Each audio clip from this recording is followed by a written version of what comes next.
Here I have XIAOMI Redmi Note 11S, and today I'm going to show you how to enable Talkback feature on this device.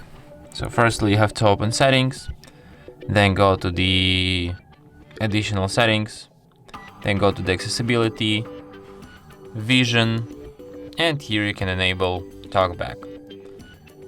Use Talkback, and after that Talkback tutorial starts, and it starts like talking non-stop. So here in the Talkback you can perform any action or select any option by firstly tapping on it and then double tapping it. So from now on you have to perform any action like that. You can just press and hold volume up plus volume down for 3 seconds to turn this mode off, but you can also just do it like this.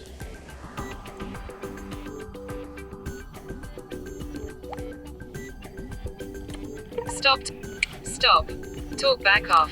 And that's how you can turn it off. And that's it. Thanks for watching. If you find this tutorial useful, don't forget to hit that like button and subscribe to our channel.